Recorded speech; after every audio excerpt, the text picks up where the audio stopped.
Good morning, everybody. I thank Karnataka Cardiology Academy, Dr. Nagaraj Desai, as well as Dr. Prabhakar Koregal for inviting me to give this talk, which is one of the most controversial and hot topics of debate from a long time, and probably will continue to be debated because of new evidences emerging in this area, whether patients with stable coronary artery disease be treated with only medical therapy, should they be revascularized with PCI or CABG, should they be revascularized at all, and if you revascularize, what should be the option? So there are multiple debates within this topic. Coming to first of all, what is stable and what is unstable, we need to differentiate. Anybody having chest pain on physical exertion or emotional stress which appears to be for more than 1 month and does not have a change in the pattern largely over several months is the usual definition. So if you have chest pain which has started recently in the last 1 week or 2 weeks or 3 weeks within less than 1 month, it is more likely to be unstable angina. If there is any change in the pattern, sometimes the person gets on walking 100 meters, sometimes he gets it on walking just 50 meters, sometimes he gets it at rest, then it is more likely to be unstable angina than stable angina. Pathology in stable coronary artery disease is basically fixed stenosis in one or more coronary arteries leading to fixed pattern of exertional angina, whereas in unstable angina there is an unstable plaque, probably with an erosion, with some amount of thrombosis, and there is a dynamic component to the obstruction which makes it unstable, and if neglected, unstable angina will go into myocardial infarction. Treatment either in stable angina, when the person takes rest or takes sublingual sorbitate or nitrate, it reduces, whereas in unstable angina it may continue on to several minutes, may not reduce immediately on taking rest, and the ECG in stable angina at rest is generally normal, whereas in unstable angina it may show abnormalities even at rest. So it is important to make this crucial differentiation based on history and preliminary investigations whether we are dealing with stable CAD or unstable angina. Because many a times, if you are on the conservative side, you may mistake unstable angina for stable angina, and vice versa. You may label every other stable angina as unstable angina. So this bias has been found where people are more keen to revascularize, you label stable as unstable. You want to medically manage, you label unstable as stable. This does happen. Even in stable coronary artery disease, the annual risk of myocardial infarction is 2 to 3%. Of course, the spectrum goes from stable angina to unstable angina, and once the troponins become elevated, it may be NSTEMI or STEMI. And the plaque morphology, as you can see, varies from a fixed plaque causing stenosis to unstable plaque with some amount of thrombus and dynamic component, going on to total occlusion in STEMI. 3 goals of evaluation, of course, include establishing symptom severity. Establishing symptom severity can be both subjective, with questionnaires like Seattle Angina Questionnaire, which you can use, or it can be objective, make the person run on a treadmill, and then based on how many minutes, how many METs they cover, you can classify angina as mild, moderate or severe. You have to confirm the presence and extent of CAD. You have to identify high risk features which may warrant revascularization. High risk features generally include more severe angina, LV dysfunction, left main disease, severe triple vessel disease. These are the high risk features. Goals of treatment are 2 main things. One is improving event-free survival, preventing MI, preventing death, preventing cardiac arrhythmia, sudden cardiac arrest. Preventing event-free survival is largely with diet, smoking cessation, antiplatelet drugs, LDL reduction, diabetes, hypertension management, weight reduction, exercise, and stress management. Symptomatic improvement in quality of life and physical function could be with PCI or CABG or OMT or a combination of both. Now, the important thing why improving event-free survival, I have not mentioned PCI or CABG or OMT. PCI or CABG is because, like Dr. Venkatesh said in his presentation, most of the trials have failed to prove the usefulness of PCI or CABG to improve survival in stable coronary artery disease. They have been effective in reducing angina, they have been effective in improving quality of life, but not even a single trial has been able to prove mortality benefit of revascularization in stable coronary artery disease. Of course, in MI, in unstable angina, the role is unquestionable, you have to do it. But in stable coronary artery disease, the role of PCI or CABG is mainly with respect to symptom reduction.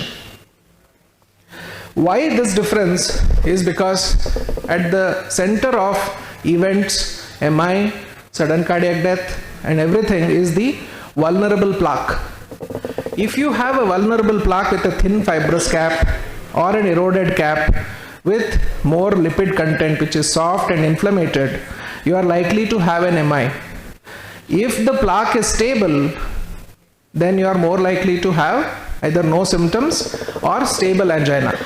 So this is at the root of the entire pathology which we need to understand, and that is where the difference in outcomes between medical management and revascularization. So role of CT angio is very crucial here. Now more and more cardiologists and even physicians are using CT angio to look for coronary artery disease. To look for the presence and extent of CAD, CT angiogram is unquestionably better than functional tests which include treadmill test, echocardiogram, non-invasive imaging like stress thallium or PET scan. So in comparison to traditional evaluation using stress testing, CT has been shown to yield a superior risk stratification because it can tell you the plaque burden, and plaque burden has been shown to reflect future course of events, future chances of myocardial infarction and coronary events in the Danish registry, PROMISE and SCOT-HART trials. Although individual results were not significant because of insufficient statistical power, the pooled analysis has revealed 31% odds reduction of MI with CT versus traditional testing. So the role of CT, you have to understand, is not due to detect blockages to put stents, but to know the presence and extent of disease with which risk factor modification and further planning can be done better.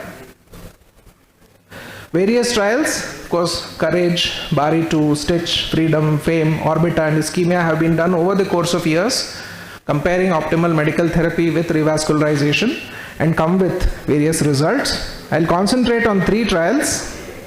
The Ischemia trial, which included stable coronary artery disease patients who were randomized to invasive therapy or medical therapy. The primary outcome was CV death, MI, resuscitated cardiac arrest or hospitalization for unstable angina or heart failure, which were not statistically different. And secondary outcomes of CV death or MI, all-cause death, peri-procedural MI. And the conclusion was that among patients with stable coronary artery disease and moderate or severe ischemia, we did not find any evidence that an initial invasive strategy as compared to an initial conservative strategy reduced the risk of ischemic cardiovascular events or death from any cause over a median of 3.2 years.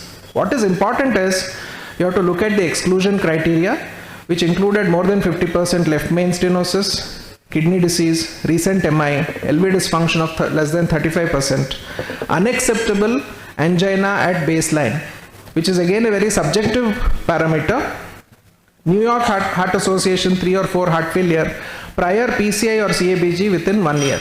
So if you look at all the exclusion criteria, if you find these criteria in any of your stable angina patients, you should revascularize them, because the trial does not cover these patients, and these patients have not been shown to have equivalence with medical therapy. So if you have any of these exclusion criteria in your patient, they should be revascularized. Coming to COURAGE trial, again compared 2,287 patients with stable CAD, stenosis in at least one artery, in the proximal coronary artery with 70% or more, with objective evidence of ischemia. Exclusions were, of course, persistent angina class 4, markedly positive stress test, refractory heart failure or cardiogenic shock, EF less than 30%, revascularization in the previous 6 months, coronary anatomy not suitable for PCI. So this study again showed that primary outcome of death from any cause and non-fatal MI was 19% in PCI and almost the same, that is 18.5% in medical therapy group. Again, please concentrate on the exclusion criteria, which are more or less similar to the COURAGE trial, and if you find any of these, we should be revascularizing them. Coming to the Century trial, which included PET scan in addition to routine risk stratification. The group was standard group 515 and comprehensive group 513. They underwent a PET guided PCI or CABG, and CFC was checked in the PET scan. And in this study, they found that comprehensive care group, which had more aggressive risk factor reduction, which included LDL reduction, triglyceride reduction, blood pressure lowering, BMI, exercise, diet, and medication dose and adherence, all of the factors were better in the PET guided group, which guided the therapy on CFC based on PET scanning. And they found that all the parameters, including death or MI and revascularization, were better in the Century trial. So some of the studies which Dr. Venkatesh quoted with viability studies which did not show a difference, whereas in the Century trial, which combined PET guided revascularization with intensive lifestyle modification and OMT, found difference in outcome. So contemporary evaluation includes initial medical treatment. A CT coronary angiogram is recommended in all patients of stable coronary artery disease with class 3 or more symptoms. If there is no atherosclerosis found, lifestyle modification and risk factor modification and OMT can be done. In limited non-obstructive stenosis, you can use additional moderate medical therapy. Extensive non-obstructive or obstructive CAD, additional intensive medical therapy, and PCI or CABG for failed OMT. In left main or 3-vessel disease with diabetes or ischemic cardiomyopathy, that is EF less than 35%, additional intensive therapy plus revascularization has to be used. So we move from no atherosclerosis to severe left main or triple vessel disease with LV dysfunction, where clearly from only lifestyle therapy it moves on to intensive medical therapy plus revascularization. Coming to the latest management algorithm based on these trial data, you can go for in suspected stable angina. Of course, first you start with lifestyle changes, optimize risk factors, and start therapy for angina or angina equivalent. Functional imaging or a coronary cardiac coronary angiogram, CT coronary angiogram to be done, and optimize GDMT for CV event reduction. Left main disease, if it is there, or multivessel disease is there and significant symptoms not responding to therapy, you straight away go to revascularization. If there is focal stenosis, you can combine it with functional testing, that is FFR and IFR, and based on that you either medically manage or revascularize.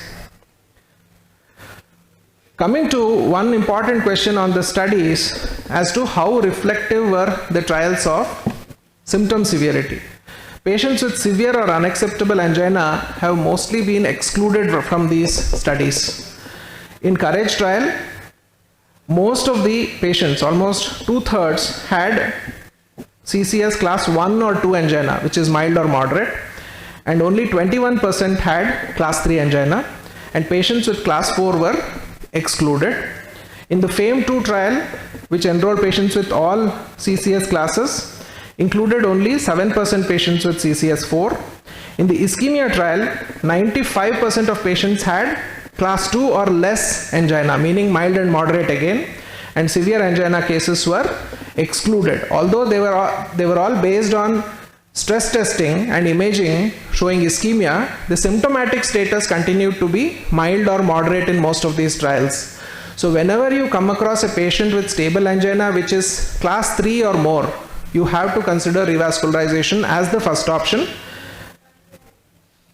So in my opinion, low threshold for PCI or CABG should be in class 3 or 4 angina, left main disease or high risk coronary anatomy, previous PCI or CABG in 6 months to 1 year, EF less than 35% or associated valvular heart disease which requires surgery, strongly positive non-invasive stress test results, not tolerating anti-anginals which is quite common.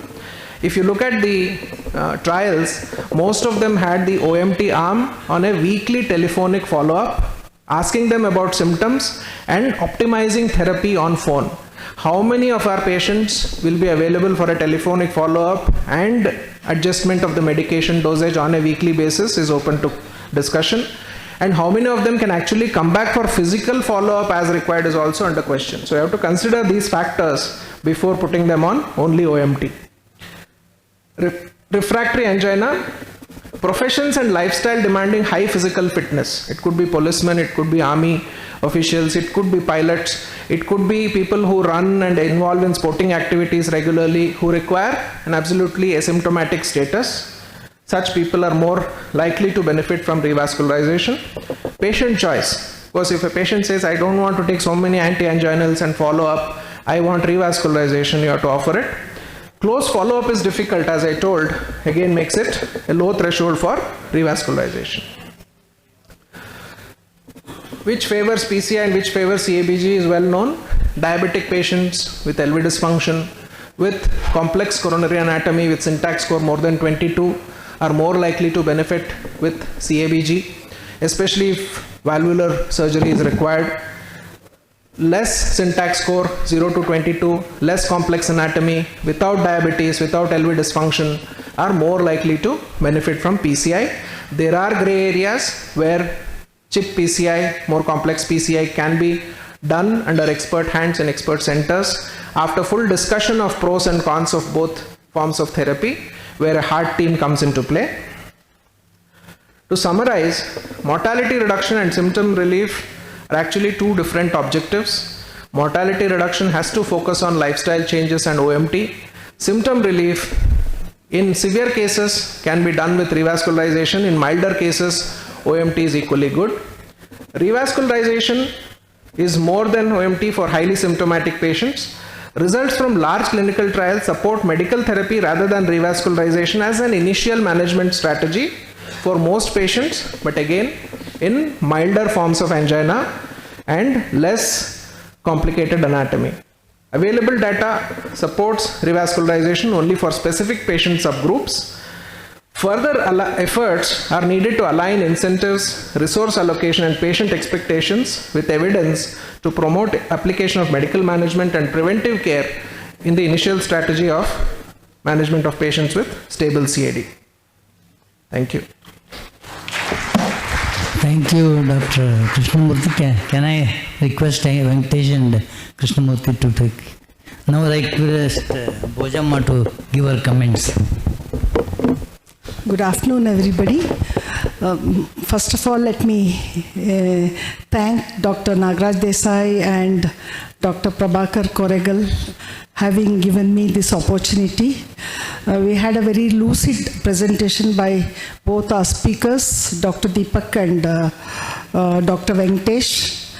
This, as a physician, we come across this chronic coronary disease in day-to-day practice, and we do diagnose these cases with the proper history. Some of them just come with fatigue in spite of sugar control and control of blood pressure.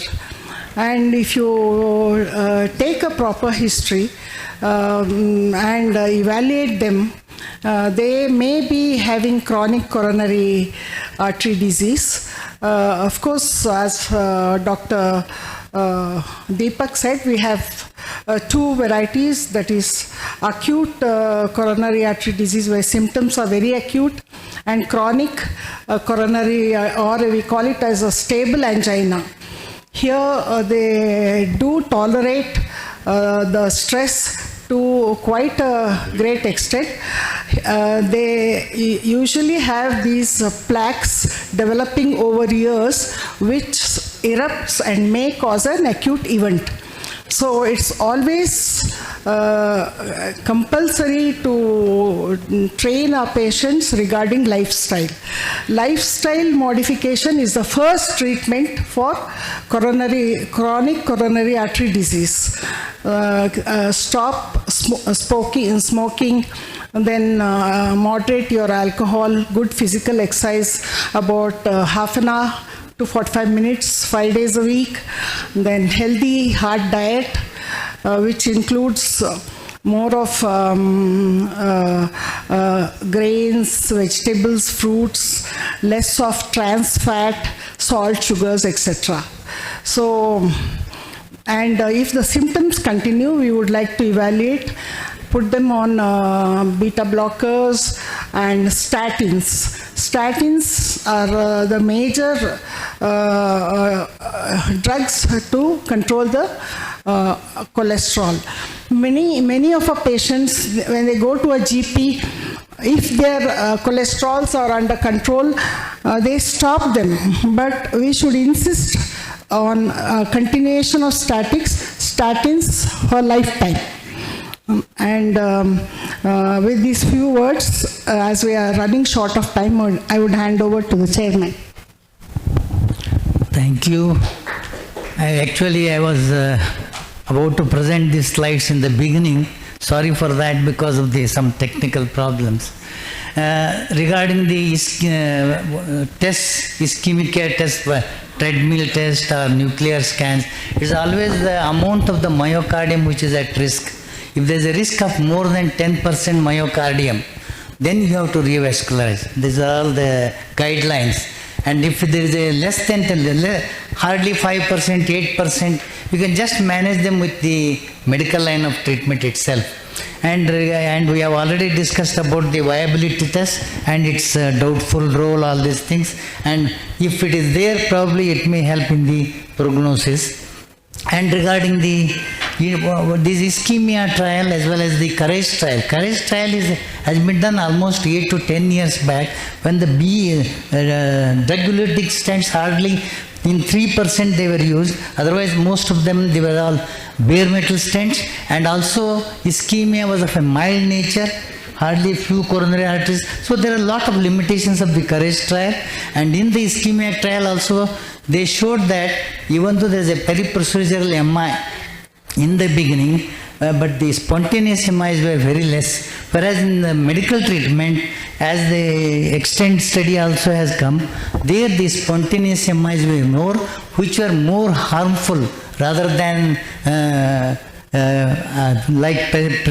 which was periprocedural MI is not harmful, but whereas the spontaneous MI is more harmful and it can lead to twofold deaths rather. So in that way, definitely revascularization helps in those who are having a moderate to severe ischemia, not in mild ischemia. So just to tell a little bit about, this is the latest definition of the ESC guidelines. They are a range of clinical presentations and syndromes that arise due to structural or functional alterations related to chronic disease of the coronary arteries of any nature, and especially atherosclerotic, or due to even microcirculation. These alterations can lead to transient, reversible myocardial demand, blood supply mismatch resulting in ischemia, and usually but not always provoked by exertion, emotion or other stress, and may manifest as angina, other chest discomfort, or even just as a dyspnea, or it could be just asymptomatic. Although stable for long periods, chronic coronary diseases are frequently progressive and may destabilize. That is what is very important. We have to make them so that they should not get future spontaneous MIs. And any moment with the development of the ACS. Next slide. Next slide. These are the ways. It could be asymptomatic angina, stress-induced angina by the test itself, or it could be a stabilized phase or an LV dysfunction. These are the various ways it can present. Next one, please. These I don't want to touch, already Dr. Mohanan has spoken. Next one. So revascularization CCS is still not settled, whatever we have discussed. Currently available evidence favors revascularization in general in view of its positive impact on symptom relief and quality of life. That's very important.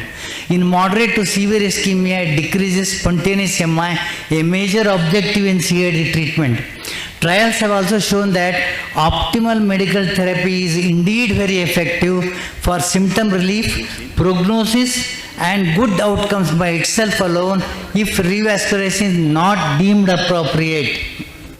Identifying which patients are likely to benefit from revascularization and how much with the aid of an invasive or a non-invasive. For example, the FFR related angioplasties, they have all shown much benefit in the FAME trial, DEFER trial, FAME 2, all these things. Definitely they have reduced the spontaneous MIs. Much progress needs to be done in vasospastic and microvascular disease, which often accompany epicardial disease and can be both prognostic and symptom relevant. Next one. So just to conclude my talk on the management, in low to moderate risk, severe risk if compulsion, for example, we can't revascularize them due to long disease, diffuse disease, small vessels, such things. Optimal medical therapy, lifestyle modification, beta blockers, non-dihydropiridine CCBs, RAS blockers, antiplatelets, moderate to high dose statins, ezetimibe, and if need be, PCSK9 inhibitors. For example, once there is a plaque, if they become unstable, you have to push down the LDL below 50. Nowadays, the Indian guidelines are telling 30 milligrams. I think that's what we should aim. And of course, in some diffuse diseases, you can also use those are nitrates, ranolazine, nicorandil, and trimetazine. They are second line. In symptomatic patients with moderate to severe ischemia with suitable anatomy or an invasive imaging study showing suitable anatomy or a physiology or non-invasive imaging studies showing functional abnormality needs complete revascularization with modern techniques along with continuation of optimal medical therapy. This is what is my conclusion. Thank you.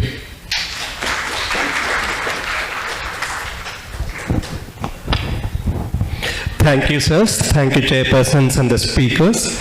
In the interest of time, if there is any question, we can take one as the honors are being done. I request Professor Desai to come on stage.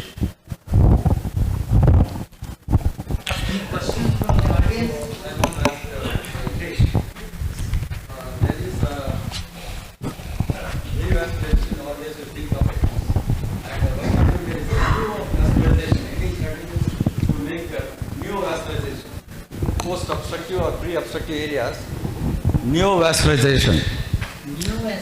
Neovascularization. Any strategy is there to pre-vascular obstruction areas?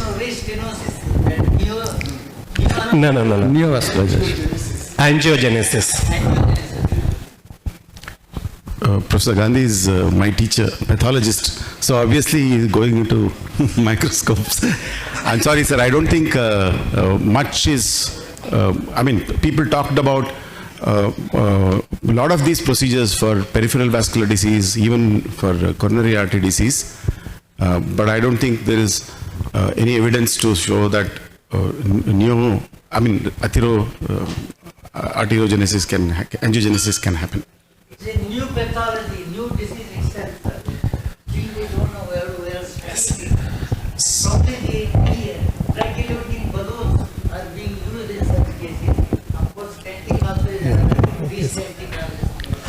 No, I think the question was about creating new blood vessels in ischemic areas. A couple of studies have been done, one by Dr. Cherian in Chennai with transmyocardial laser revascularization, where inoperable cases they tried transmyocardial laser to create new vessels. Did not show much promising results. The other has been stem cell therapy to create new vessels. Again, that also has met a dead end. So as of now, there is no established therapy available to create new vessels in ischemic areas. Thank you, sir. Deepak, you say that exercise for the angio class 1, class 2, class 4. So, which exercise you allot for the class 1, class 2 or class 4? So cardiac rehabilitation is coming up in a big way for angina as well as heart failure patients. What is recommended is graded aerobic exercise as well as some amount of strength training under supervision in order to improve the aerobic capacity as well as reduce the severity of angina. So what happens when strength training and graded aerobic exercise is done is that there is more ischemic preconditioning and muscular stamina improves, thereby reducing the severity and frequency of angina. Thank you, Dr. Deepak. Any more questions? Deepak is very active on X. You can definitely ask him there. May I request the chairpersons to hand over the memento to the speakers?